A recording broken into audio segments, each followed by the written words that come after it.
Hey friends, welcome to Gardening with Creekside. Today Jerry and I are going to do hopefully a quick project here on the outskirts of the signature garden. Behind me you can see the inside formal garden, right, of the Proven Winner Signature Garden here at Creekside Nursery. And of course the barn and the greenhouses and all of that stuff is behind us.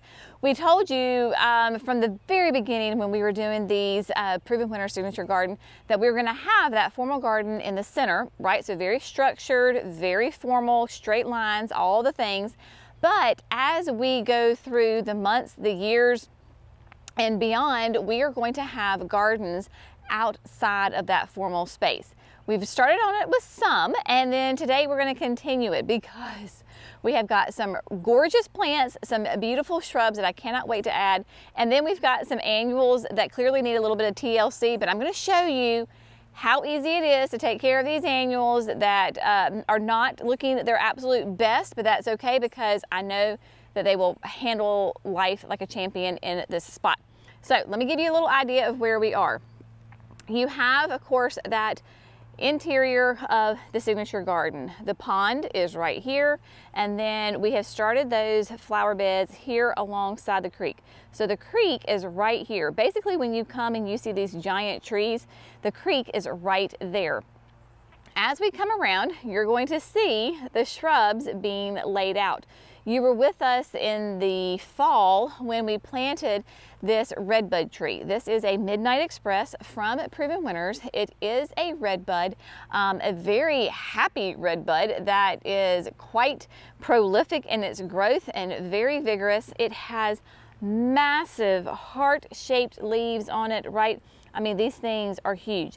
Of course, like a redbud does, in the spring, it puts on those really bright pink flowers right there on the bark.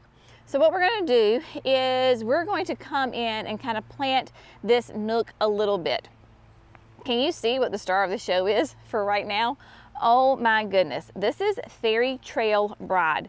Fairy Trail Bride is really the first cascading hydrangea. It is from Proven Winners. It is not in a PW pot because this is a 7-gallon pot. Our friends at Spring Meadows sent us these, and so we moved them up so that they would have lots of room to grow. They spent all winter out underneath the pines, and that I think is part of their massive success is because Fairy Trail Bride is going to be a 4x4 size hydrangea. These massive, really these 4-petaled flowers. It will kind of remind you a little bit of a lace cap, right? Because it has the small little flowers here in the center, and then these really large, like I said, the 4-petaled flower on the outside. They are going to be really, it says anywhere from sun to part sun. Honestly, full disclosure, because these bloom on old growth, last year, I did not get any blooms on my fairy trails. This is the first year we've had blooms because I think they heard me threaten them. I said, if you don't flower this year, you're out of here. I ain't got time for a hydrangea that's not gonna flower and give me blooms. They heard the threat and they stepped up their game. Honestly, I think what it is that they spent the winter in the pines and it was really protected. So the main thing is not the heat, because these are very heat tolerant plants. It is the cold winter winds. They were protected from those cold winter winds. Hence, that is why we are planting them where we are, because you see, we have a huge tree line right here, lots of protection. This is north right here, so the winds come in this way.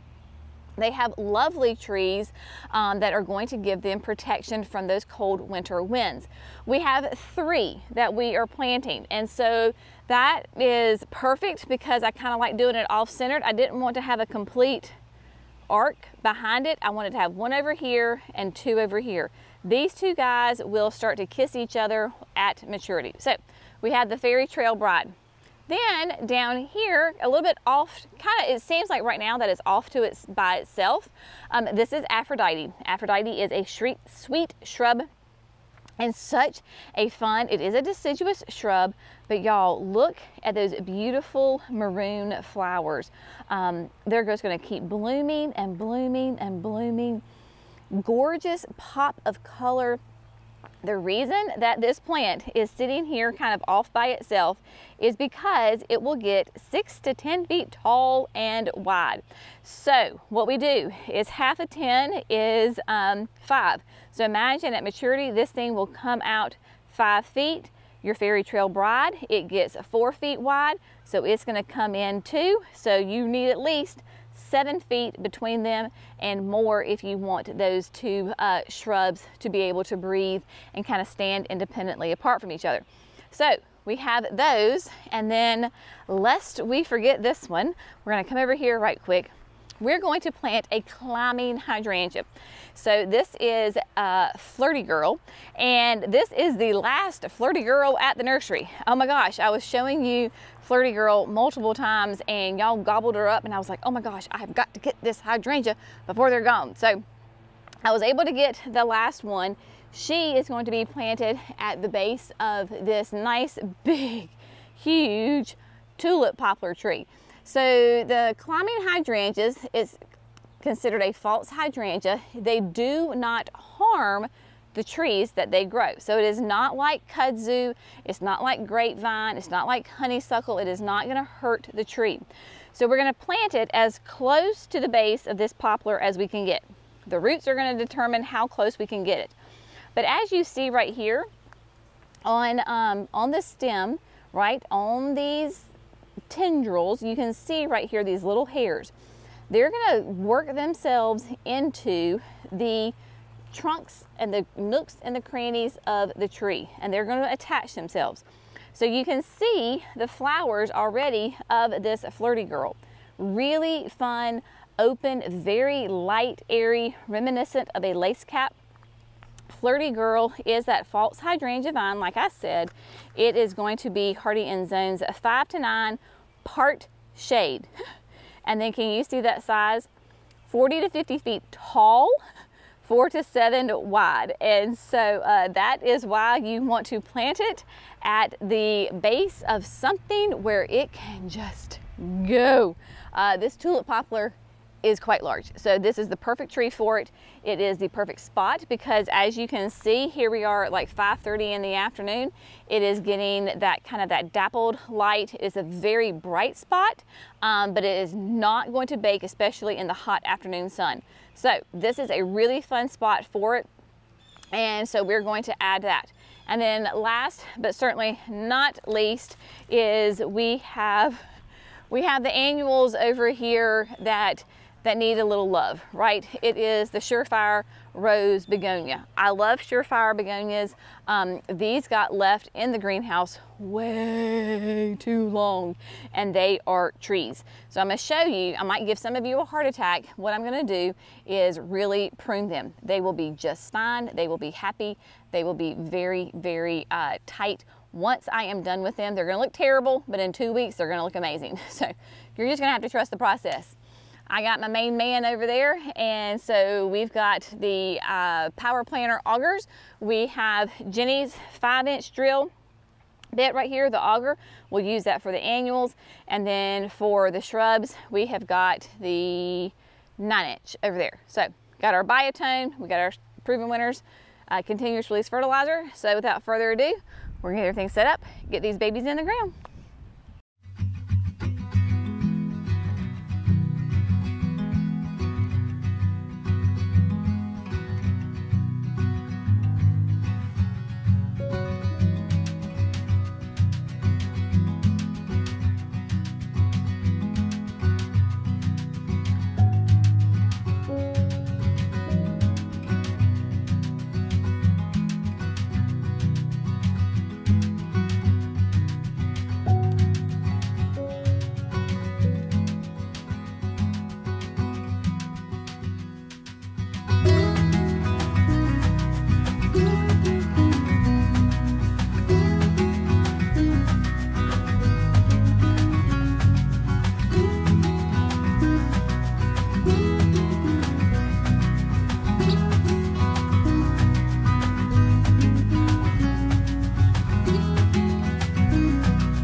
My friends, today's project is complete. It's perfect timing. We didn't come over here until like 5:30 in the afternoon, which is great because it is in the shade and it is much cooler. You know, bit by bit, piece by piece, you get the plants in the ground and things come together. I told Jerry, I was like, okay, now they just have to stay like this and grow. And what I really mean is like the shrubs, right? I mean, those fairy trails are perfect here because being that beautiful white, they just pop. I mean, from a distance in this quote dark corner, they are just going to explode with color. I did go ahead, as I told you I was going to, and pruned back the Surefire Rose begonias. I mean, they're not horrible, but they certainly are not what I would call pretty either. And that's okay. These things are tough, y'all. Do not worry. They are going to quickly thicken up, get nice and branched out, and be beautiful flowering annuals that will get nice, and they'll get some height to them, they'll get some width to them. They can do sun, they can do shade, extremely, extremely adaptable. As far as the planting and how we did that, of course, we always use our Biotone starter fertilizer, no matter what it is. If it's a tree, perennial, shrub, annual, we use the Biotone and everything. A strong, healthy root system means a happy plant. This is not on irrigation. It's not even close to being on irrigation. Therefore, like when Jerry was drilling the holes for the Surefire Rose, I told him, I said, make sure you go plenty deep because I want those begonias, I don't want any of that root ball showing. With those annuals, I wanted them nice and deep. Even kind of the same thing on the shrubs. Typically with our clay soil, we say plant them high, an inch or so above the native soil line. But there's a couple exceptions here. One, this is not on irrigation, right? Two, this is not your typical red clay soil because it's right here on the creek bank. This is really nice, fertile, loamy, dare I say, a little bit sandy soil. And we feel comfortable planting these here because, as you know, we flooded, what was that, a week ago, 10 days ago, something like that. And this space did not wash out at all. So this is definitely a high spot here at the garden. So none of this washed, it didn't flood, nothing. So this is definitely high ground, so we feel very comfortable planting those there. And then of course, sweet old Aphrodite. She is a tough shrub. A native plant, 6 to 10 tall and wide, gonna be covered in those beautiful maroon flowers. And when I planted her, or spaced her rather, I wanted to make sure that she was not in front of the poplar tree. I wanted her just off to the side. Same thing with the hydrangea.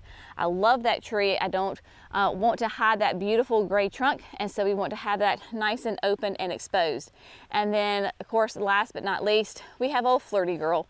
And I told Jerry, I was like, man, that was the perfect placement because there was not one big root right there. He was able to drill that hole relatively easy. I can say that because he was the one drilling, not me. And but I mean, yeah, there was no major roots there. Didn't have to use a shovel at all. Plopped her in with her Biotone. Grabbed some extra compost that was, you know, we had some extra piles down here. It was thick. Brought it and covered it up. Now, depending, so what I did obviously is I left the bamboo stakes on her. For now, I'm just gonna leave them, but easily I can come and grab it by the top and pull it up, and then I will get some, like some jute twine and kind of pull her and attach her. Just probably like one thing of string around her with that jute just to attach it, and it will quickly adhere to the tree and then climb. You do not have to stake it. You don't have to do any of that. You just really have to get it going. Then once it's going, it's all hands off and it's good to go, and it will climb and adhere to the tree and be great. So that's fun. So we got a great little project done here at the end of the day. Feeling productive? Yeah, Mr. Man's hungry. We'll get hot showers, food in our belly. Good day, right, baby? Yep, it's a good day. Good day, good day. All right, as always, we hope you found this fun, informative, and inspirational. Y'all have an amazing day. We'll see you in the next video. Bye, friends.